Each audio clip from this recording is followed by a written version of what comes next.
Hey everybody, and welcome back to Living Spokane CDA. Today we're going to dive into an essential topic for anybody looking to get a mortgage, and that is understanding your debt to income ratio. It's a little number, but a big deal when you are applying for a mortgage. So let's break it down. What exactly is a DTI ratio? It's a percentage that shows how much of your monthly gross income goes towards paying your debt. Think of it as like a financial health checkup that a lender is going to use to decide how much money you can borrow. And here's a tip. Aiming for a DTI ratio under 36% is typically the golden ticket, not only to getting pre-approved, but also securing a decent interest rate. So how do lenders crunch these numbers? They divide your monthly debt obligation by your pre-tax monthly income. But remember, they're not counting like everyday expenses.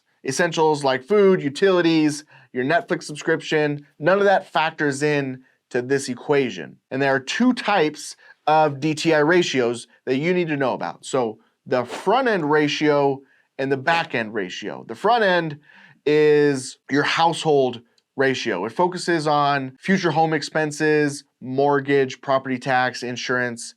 And the back end ratio takes a broader view. Things like your monthly debt payments, credit cards, student loans, and then like your housing costs.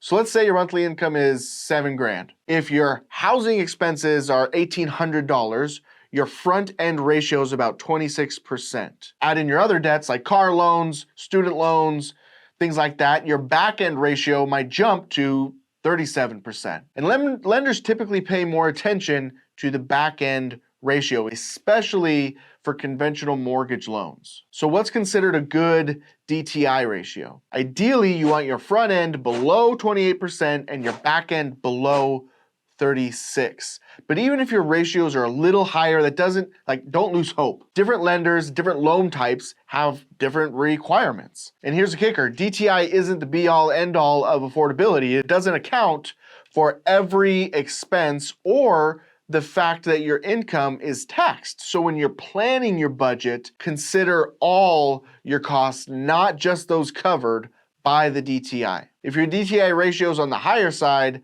focus on paying debt down, avoiding new debt, especially right before you apply for your mortgage. And if your DTI is sky high, it might be worth waiting to buy a home until you've brought that number down. So a low DTI ratio is not just good for getting a mortgage, but it's a great financial health indicator. And before meeting with lenders, you can use actually a mortgage calculator to get a sense of exactly what you can afford when it comes to buying a home. The goal here is obviously to keep your finances safe and sound. And that's where the DTI ratios come in. One of the most common things we see as real estate agents is folks pushing themselves to their maximum financial capacity when it comes to buying a home.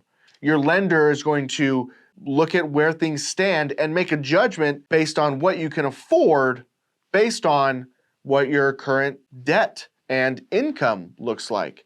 So say you're pre-approved to $350,000. Well, we all know that home values have gone up, and they've gone up substantially over the last 2 or 3 years. And one of the biggest mistakes we see, especially first-time home buyers make, is wanting to buy a home all the way right up to that maximum ability. Because remember, they're the lender's identifying that ability based on what it looks like you really can afford. So keep all that in mind, check your DTI, and if you have any questions, you just want to talk straight to a lender, you don't want to mess with the calculators and the math, reach out and we'll connect you right away. My name is Tyler. Again, hey, thanks for checking out our channel, subscribe, and we'll see you next time.